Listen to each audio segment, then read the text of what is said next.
Good afternoon, everyone. My name is Colonel Z-Man, and the SCP we're going to be looking at today is SCP-022-J. Object Class, Keter. Special Containment Procedures. Due to the widespread public knowledge of SCP-022-J, containment of SCP-022-J is limited to mitigating the damage caused by its effects. To this effect, the following procedures are to be enacted. The availability of SCP-022-J is to be reduced by means including but not limited to suppressing research into more efficient methods of refining SCP-022-J ores, limiting the mining of areas rich in SCP-022-J ores under the guise of egg protection of endemic species, using front companies to artificially drive up the price of SCP-022-J in order to limit the damage due to effects of SCP-022-J-1.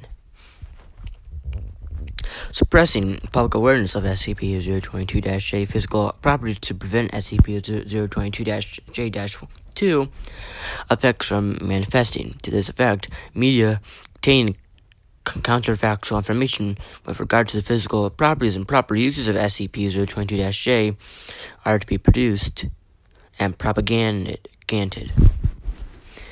Suppressing public awareness of SCP-022-J's anomalous properties. Treatment of individuals severely affected by SCP-022-J-2 by Class B amnestics. Because of risks SCP-022-J-1 poses to Foundation personnel, especially those in charge of designing containment procedures, any containment procedures proposal containing relevant keywords are to be checked by personnel. Immunized. I don't know how you say that word. Against SCP-022-J-1.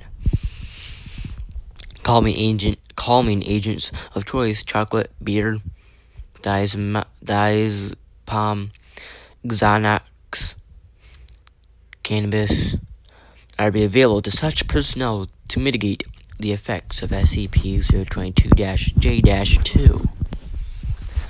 Description: SCP-022-J is the pure, solid form of chemical element commonly known as titanium, of atomic number of 22 and average molar mass of 47.86 g/mol.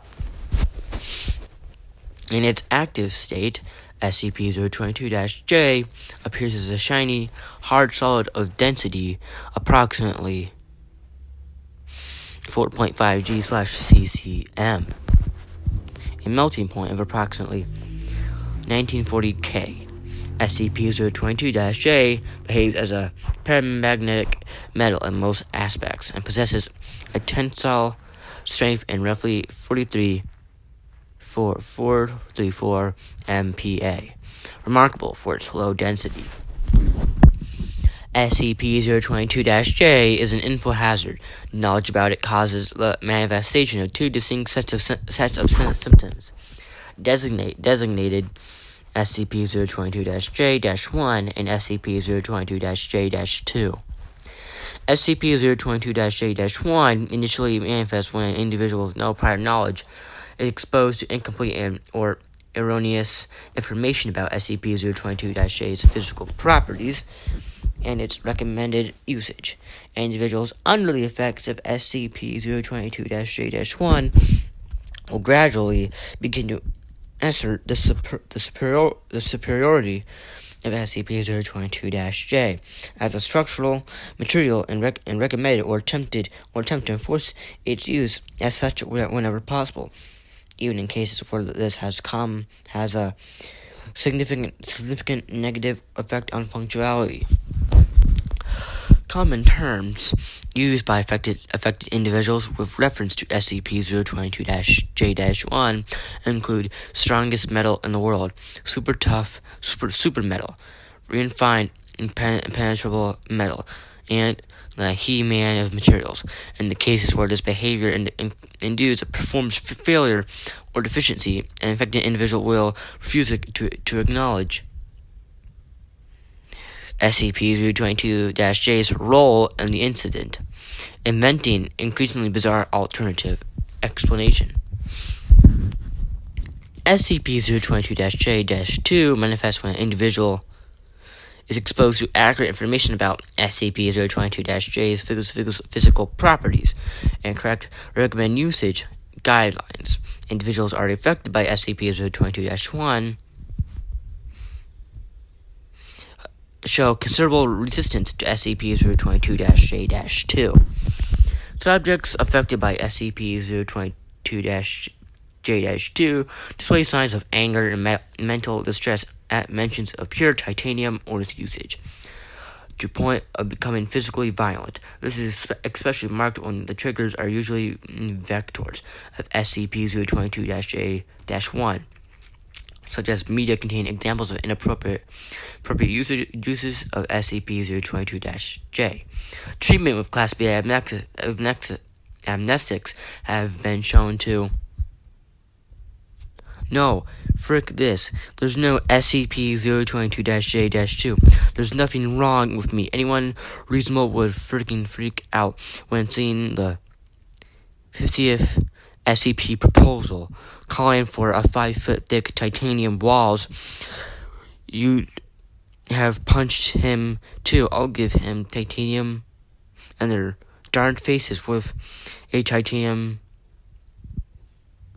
Yeah, not saying that word. This is a titanium conspiracy to sell more titanium.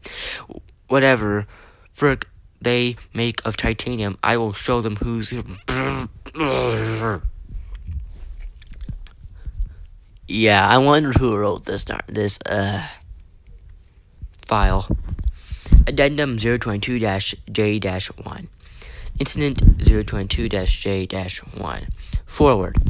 On blank 7, 2021 blank, while working on SCP-022-J report, researcher Eisenberg, further referred to as subject, succumbed to the effects of SCP-022-J-2. Transcript of security camera footage follows. Begin log. 1900 or 1900. Subject begins work on SCP-022-J report. 1930. Subject commences chewing on a pencil. 1941. Subject bites pencil through. Subject 1944. Subject ceases spitting out splinters, curses loudly. 1949. Subject looses his tie, takes out an unidentified pill, and swallows it, taking a drink from a nearby flower pot, slumping on a chair. 1954. Subject resumes work. 2038. Subject's typing rate increases. 2039. Subject begins bashing the keyboard with his fists. 2040. Subject tears out keyboard from workstation and runs out into the adjoining hall, screaming incoherently. 2045. Subject uses the keyboard to assault a security guard, yelling, "I'll give you titanium cages. I'll give you titanium..." Bad word. You bad word whacked. Bad word cheeks, and is promptly subdued. End log. Closing statement. Researcher Eisenberg was restrained and isolated in Section 5 Medical Wing on Site 19. Researcher Eisenberg's 2/022-J clearance was revoked, and he is relieved of his duties until his mental state stabilizes. Work on SCP-022-J documentation overhaul has been suspended, and the existing document classified as a Leaf Class Info Hazard. Footnotes. 1. Creating a new plant and insect species to be planted in such areas is recommended. Okay, that was SCP-022-J. Another weird lecture with all the big bolded paragraph, whatever the heck words, saying all with all bad words and stuff about titanium. Well, this concludes our lecture for today. Thank you for listening, and you are dismissed.